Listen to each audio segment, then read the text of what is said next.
Welcome to today's webinar. The topic today is Introduction to the new Pushover Analysis add-on.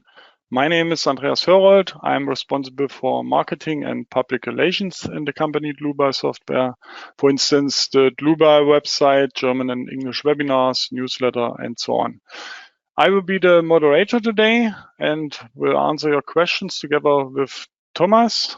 Yeah, but my two colleagues can introduce themselves. Hello, my name is Stefan Frenzel. I'm here at Dlubal for the product engineering of the dynamic analysis modules or add-ons, and of course for the customer support. I will introduce you to the new add-on today in the Pushover Analysis, and my colleague will answer the questions. Thomas? Yeah, hello. I'm Thomas Eichner. I'm also now working at Dlubal for about 8 months. And I'm also working on the dynamics field, so I'm helping to implement the pushover add-ons or the dynamic add-ons, and I'm here to answer your questions today. So have fun with the webinar. Okay, thank you for your introduction. Then we can switch off our webcams so that the attendees can see the full screen. I say something about how you can ask questions for the attendees who participate the first time. You can show or hide a control panel with that arrow here, and then you can enter a question here, and we will answer you. If you don't get an answer during the webinar, because there are too many, you will get an email afterwards. The other way is to watch the entire webinar and then email questions to info@dlubal.com. Okay, that's all from my side. I hand over the screen to Stefan. Stefan, it's your turn. Yeah, okay. So, sorry, we are on this page. Okay, so let's start with the webinar today. So our content or the content of the webinar should be here in the first part, an introduction of the Pushover Analysis add-on, which we now implemented in RFM 6 and RStab 9. The second part will be we want to create a structure where we want to use the N2 method, which is according to the Eurocode 8. In the third part, I want to show you the results of the pushover analysis and of course the evaluation of the results. Then I want to show you, of course, another example, which is out of another material, just to show what nonlinearities are working here in the program. And then, of course, I will give you an outlook of other calculation methods, which will be coming soon in the pushover analysis add-on. So first of all, we want to start here with an introduction of the add-on of the pushover analysis. And here, of course, what is a pushover analysis? So the pushover graph represents, of course, the structure's ability to resist lateral forces or lateral loads, and therefore it's also called capacity curve. So you can see it here in the graph. You have here a base shear displacement graph, where you can see, of course, the nonlinear behavior of the structure, with a first part which is nearly linear, and then here, of course, a part which is nonlinear. So we put this graph or we recalculate this graph to a spectral acceleration of spectral displacement graph, and here, of course, we will get the pushover point or the performance point of the structure for an elastic spectra with, of course, an inelastic spectra which is which is a result by the pushover analysis. So how we can perform a pushover analysis, that's also an important question.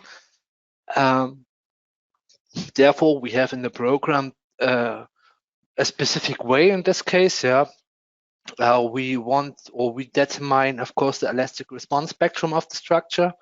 So the elastic response spectra is, of course, caused by where is the building located, of course, and therefore we can calculate it according to the Eurocode. Afterwards, we have to create a dynamic system.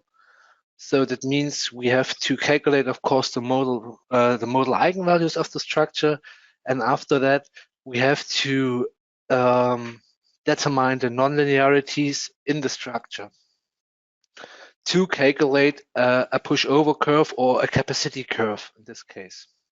So with this capacity curve, we have, of course, to create an equivalent single degree of freedom system, so an SDOF in this case.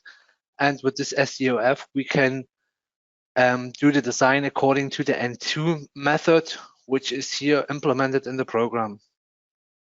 So with this target displacement, we can have a look then afterwards on the structure and can, of course, see how big is the displacement, or how are the nonlinearities are working in this case, in this load step. And yeah, and afterwards we check, of course, the acceptance of the target displacement. So because the Eurocode says we have to, or the maximum displacement of our structure, what we want to consider is 1.5, or is 2 times the maximum displacement divided by 3. So that means 2 divided by 3 displacements in millimeters of the whole structure. So if you see here on the right side, we will calculate at first the capacity curve, and then we want to do here a bilinearization of the whole structure. That means we have here a linear part in the beginning of the structure, and here, of course, a horizontal part. And the energy which is in the system, so that's the whole energy, and the bilinearization is calculated by these small areas which are here. This is one, which is here, and area number 2 is here, and these 2 areas have to be the same, or have the same value at the end. And then we have here this bilinearization. With this bilinearization, we can go in the calculation for the N2 method, and of course here we can then there are normally 3, or we can have 3 results at the end. So the first one is we are in an elastic region. That means the nonlinearities didn't working here in our structure. Then it could be that we have an inelastic, or we in an inelastic region. That means the nonlinearities are working, and we need to look on the displacement in this case. So that's just some words for the theory. Now we want to go here in the R#9 model. Here in our first example, we want just to have a look on a steel frame structure, which is here in the 3D. And as you can see here in the structure, we have complete rigid connections in this case. Yeah, we have also here supports which are completely rigid. So with no degrees of freedom. Okay. So, but how we can perform now a pushover analysis? At first, if you want to perform a pushover analysis in R#9 or in RFEM6, we have here in the base data to activate the add-on module pushover analysis. So if we activate here the add-on pushover analysis, the program will activate automatically the model analysis, because the model analysis is needed for the calculation of the pushover curve in our case, because we calculate the pushover curve or the capacity curve according to the eigenvalues of the structure, of the linear eigenvalues of the structure. So then we can here click on OK, and we see here in the navigator that we get, of course, here pushover analysis settings, and that's normally all, because the rest is also given in the structure. And at first we want to create now some nonlinearities in the structure, because now the structure works completely linear, because we don't have anything which is nonlinear in the structure. For this example, we want to use member hinges. And of course, here we can create member hinges. And using these member hinges is really easy. So we can say, okay, we want to have a member hinge but just for the nonlinear calculation. So for the linear calculation, we don't need this member hinge because we want to calculate it first the eigenvalues of the structure. And yeah, we don't need any nonlinearity because the nonlinearity is or don't works in this case. Yeah?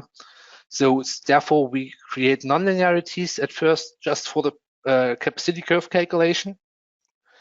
And here you can see what nonlinearities are available in the program. So we have, of course, a diagram or plastic bilinear or plastic diagrams. And we have also plastic femur hinges. And here in our case, we want to have a plastic femur hinge. So of course, for the around the y-axis and around the z-axis in this case, here we can see, of course, the acceptance criteria in this case, and here, of course, the yielding criteria, what we want to have, because here we can have a look how the plastic diagram is working here. So from A to B, from B to C, from C to D, and at our maximum rotational degrees or rotations, what we have given here. So these values are calculated for each member alone. So for each member, the diagram will be calculated, but we have to define the diagram just once for all members, yeah, because these values here are what the cross sections are considered for these values, and that's done automatically in the program. So here we can click on OK at first, and then we have now here a blue member hinge, because this member hinge is not used in the structure. In our case, we want to define now these member hinges. So therefore, I just want to activate here in the program for the members the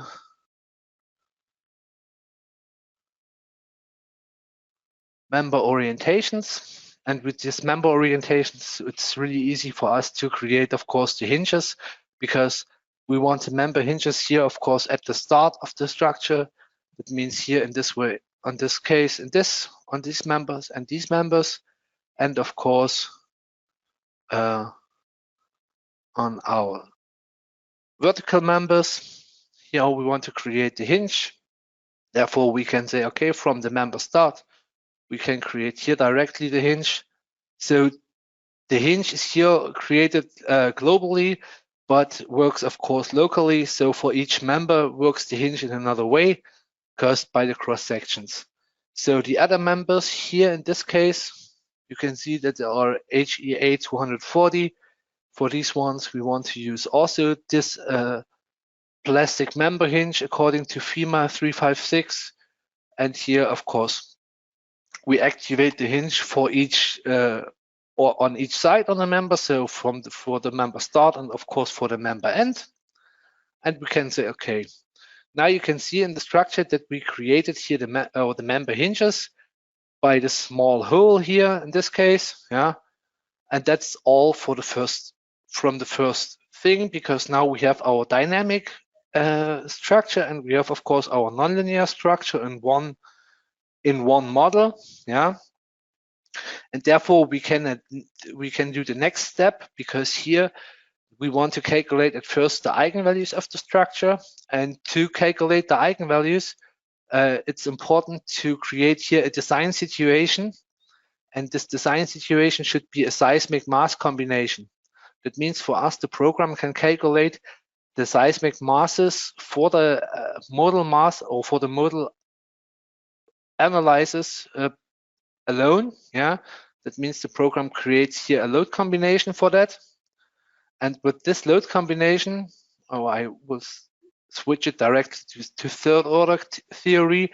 That's then, of course, important for the pushover analysis. So here we want, or the program should use the masses which are in load case number 1 and 30% of load case number 2. Here we go back then and create, of course, a new load case, which is not a static analysis, which is in this case, of course, a model analysis. So this modal analysis we can here activate. And of course, it's possible to select now the combination number 1, which is our seismic mass combination. And therefore we can calculate, of course, now the modal values. So therefore we get, of course, our natural frequency and of course the period. But what's more important for us is, of course, here the effective modal mass factor, because the N2 methods say that we need the dominant mode for the N2 method in each direction. And here we have, of course, a dominant mode in Y direction and a dominant mode in X direction if we want to use. We want to calculate it now or we want to do a pushover analysis here just for the Y direction.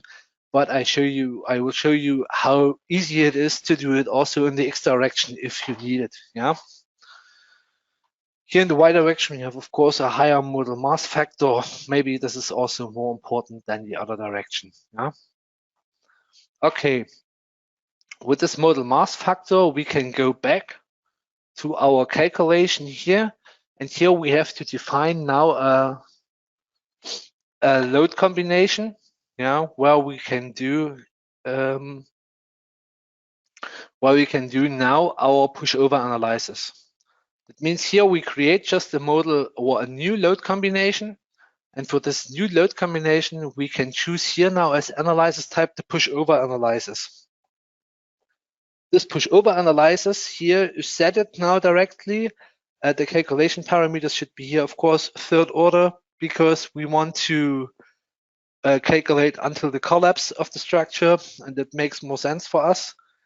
What's important now here is that we use the right direction. We want to do the calculation in the Y direction, and the normalized displacement should be used by the model or automatic by the model shape. So in our case, the program will take the load, the mode shape number 1 to use it.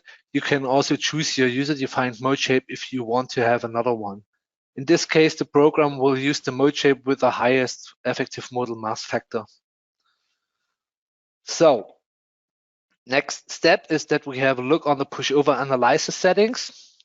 Here in these settings, we can, of course, define some stuff. Yeah, I know it from the structure because an example, we can start here with a load or with an initial load factor of 10 for the calculation, and we want to use here the collapse calculation. That means we want to calculate until the collapse.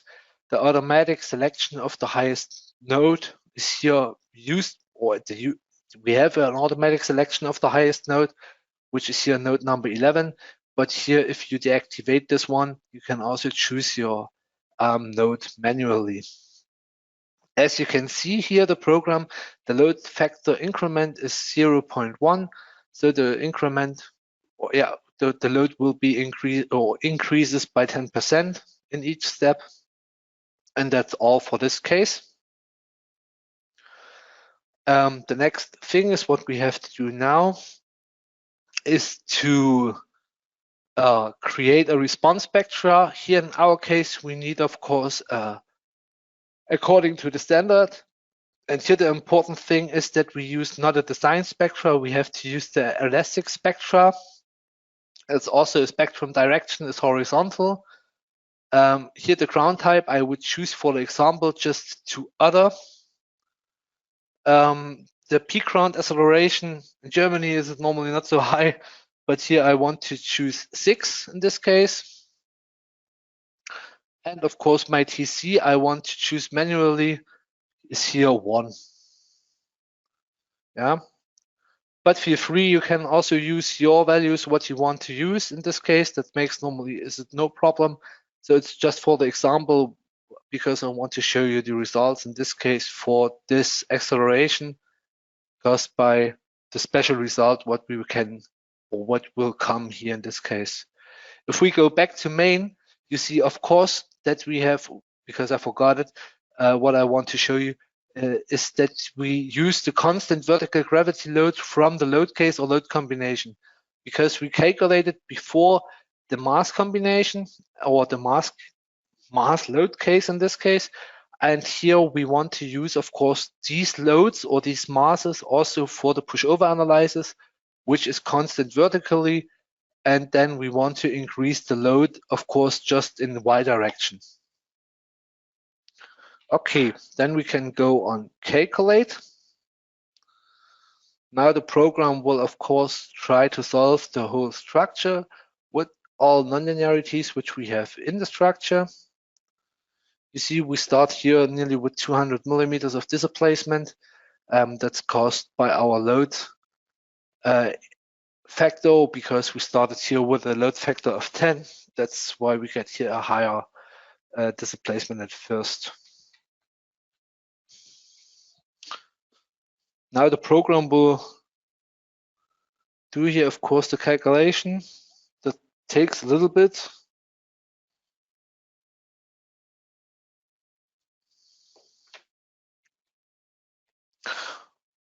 Okay.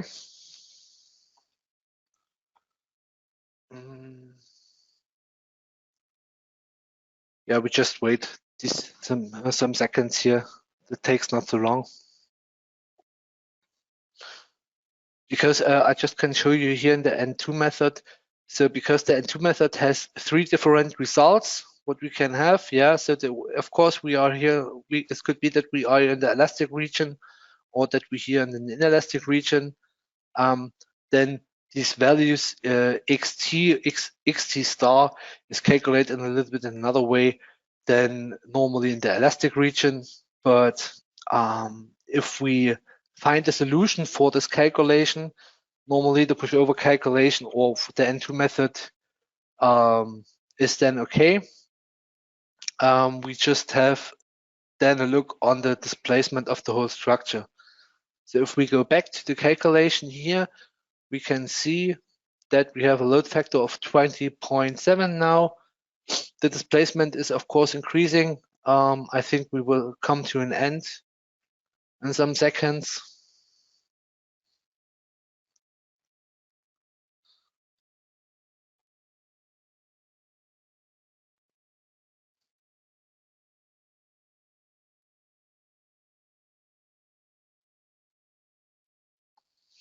Now the load's increasing, of course.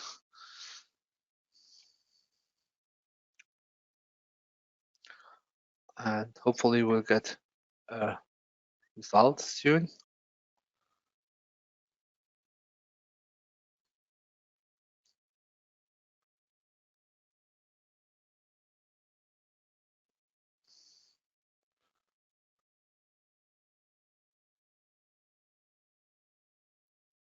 Okay, I think now we should have nearly the result. And that's also possible that you can say, okay, you would just want to calculate under 300 millimeters in this case. It's also an option, what you can do in this case. But now we want to have a look on the pushover results, because now you get here, of course, pushover results also in the table. And here you see the iteration, dm to dt should be smaller than 15%. And here we have 1.7% as difference in it. So that means we have 345 millimeter as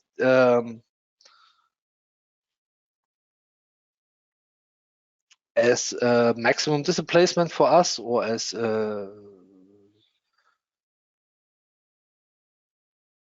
target displacement. And then, of course, we can go in the calculation diagrams. So you see that we have here also an option for calculation diagrams. And here we can create, of course, a new calculation diagram. Therefore, we have also different types. We see here that we have a basic 2D diagram, and we have also a 2D pushover RDRS diagram. The program will calculate or will create directly the displacement spectrum, demand spectrum in this case.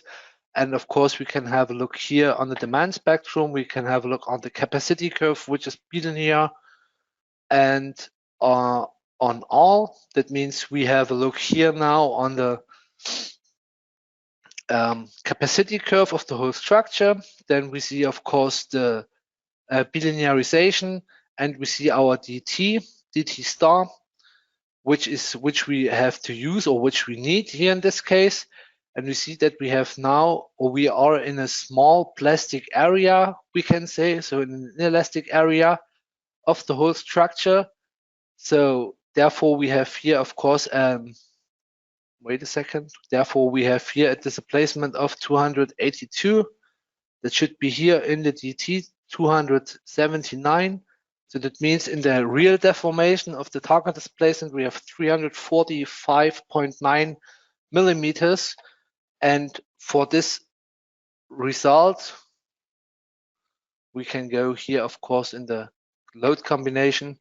We can now go in the load increment and we say, okay, we have 345. That means we have a load factor of 17, yeah, this one, 70.3, I would say. That's our load increment, yeah. And you see here in the releases, they are plastic hinges, diagram zones. They are all yellow. That means for us, if we go here in the, if we go here in the hinges back, yeah, you see here they are yellow. That means for us, we are in the case A to B. So that's not a big problem because that's the linear part, yeah.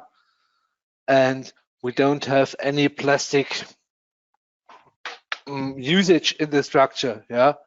So for us, the structure should be stable in this case, and we won't get any problem with it. But it could also be if we do the calculation again in this case, yeah, we can go on edit and then we say, okay, we copy this case, and here we create also a new response spectra. We can use here the same one, but not as a design, as elastic, and maybe we increase here the reference peak ground acceleration. And of course, we say we want to have here also, oh no, we can take this one. Okay, now we have a higher response. And then we can go here, of course, in the calculation and create also a new calculation. We say, okay, please take the value from 20 as first part. So the calculation is done a little bit faster if we do the calculation until the collapse. Maybe we take here just 2%, or no, we can take here 15%, that's okay. And then we can say here, calculate this one.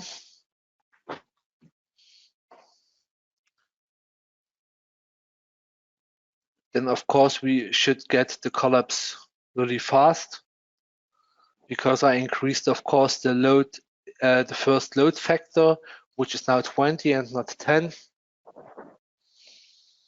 But it's okay for us if we use here a higher load factor because it's just the elastic part of the calculation, and we don't need the elastic part here.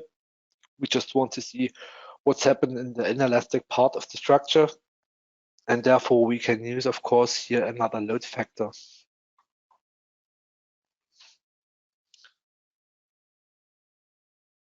Okay.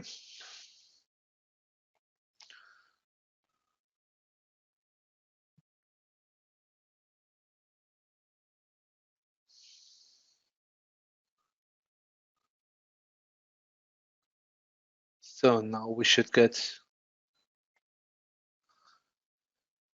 a result in the near future.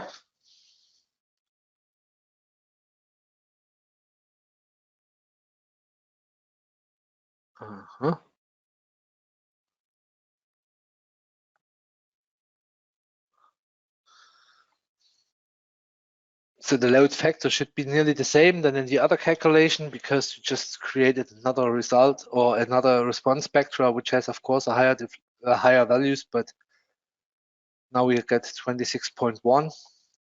And now you see, of course, here in the structure that we have here some orange hinges. So that means we are in another area of the hinge. So we are now in the area from B to C at the end. And we have here also the acceptance criteria, which can say us, okay, is it okay or is it not okay? In this case, that we can have a look here in the hinge. For the immediate occupancy, life safety, that means for us, okay, it's life safety, collapse prevention we don't have here in this case. And we are here from B to C in this case. And that's okay for us. If we go back to the diagram with a load increment of 26. So that means we have here also just 346 millimeters DT. And we can create now also a new calculation diagram. That's really easy. Just go on edit, create a new one or copy the old one and say, okay, we want to see it for load combination number 2.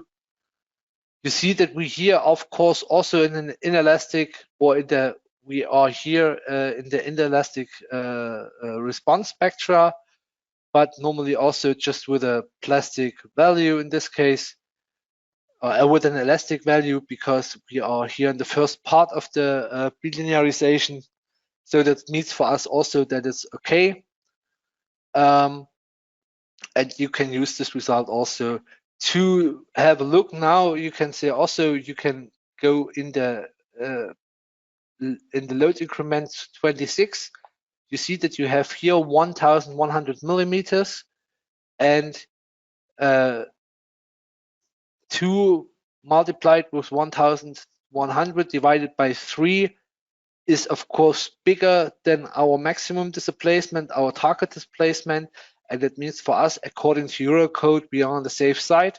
So we can use here, of course, this calculation and also with this response spectra for the design according to Eurocode 8 for the N2 method in the pushover analysis. So as you saw here now in the structure or in RStab 9, we did the calculation for members. So for members, is it normally really easy because you just have to create some hinges which have a nonlinearity. So now I want to show you, of course, RFM6, because in RFM6 we are also able to do it for other nonlinearities. Here in our case, I want to show it to you for a masonry material. And this masonry material has also an orthotropic stiffness and also orthotropic values, of course, for the ultimate compressive strength and for the ultimate tensile strength. And with this nonlinearity, the program is also able to do a pushover curve or a calculation according to the Eurocode. Therefore, you just have to calculate the whole structure. Yeah. You can see it here. It's a complete masonry building. Wait a second, I can show you the rest of the structure. Yeah, where you have, of course, some concrete here in it. And of course, the rest here, the walls are made out of masonry. And of course, some result members are also in. And here, of course, the whole structure, the concrete is here with a linear material behavior, but the masonry is here with a nonlinear material behavior. And here is it also possible to do a pushover analysis. Looks like this. You have also the pushover analysis. You have also a response spectra. The way how to create the pushover analysis is always the same. Yeah, because the whole calculation depends just on the nonlinearity of the structure. So you have, of course, to define the nonlinearity. That could be here a material nonlinearity. That could be, of course, a member nonlinearity or nonlinear member hinges. It could be also nonlinear supports. Yeah. So everything which could be nonlinear in the structure could be used here, of course, for a pushover analysis. The diagram here in this case looks a little bit different to the other one. That's of course clear, but here you can see also that our TC is here at the end and our DT target is here, of course, in a small linear or in a non-linear part of the structure, but therefore we can go back also according to the diagram. We can go, so in this case, we can also go back to the values of the pushover analysis. And here for the values of the pushover analysis, we can take a look here in the DT. That's for us 5.74 millimeters. And if we go here in the results for the pushover analysis, and we just want to show, of course, the walls, the outstanding walls, sorry. In this case,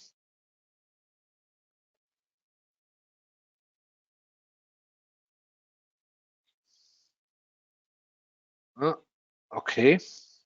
Then we are able to go back, of course, in the deformation DT, which is our target displacement. So 5.7 millimeters. That should be, that's nearly at the end. 7.2, 5.7. You can go here on load increment 5.6 maybe, or 5.7, 5.8. That's not so important. But here in the load increment 5.8, we can have a look on our basic stresses, which you can see here now. Therefore, we have here a control panel. There we can have a look on the stresses for the surfaces. And of course, we need a look on the basic stresses, which here are completed okay. Because therefore you can have a look, of course, in the material behavior. And you see here in the material behavior, our maximum sigma x stress could be 0.24, and of course in the other way, in the other direction 0.1, and here for the y direction 2.5 and 0.067. So here in our case that's okay. And of course we can have a look here in the sigma y, and of course in the minus direction, so on the other side of the surface, where we can have also a look on the stresses, as you can see here.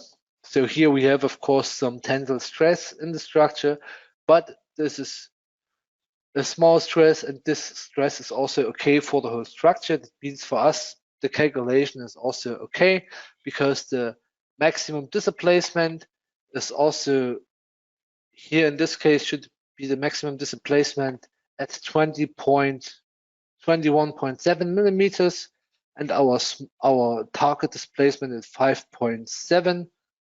So of course that's also okay. So it means the displacement is okay and the stresses are okay for the whole structure, and therefore the structure is stable enough for the pushover analysis.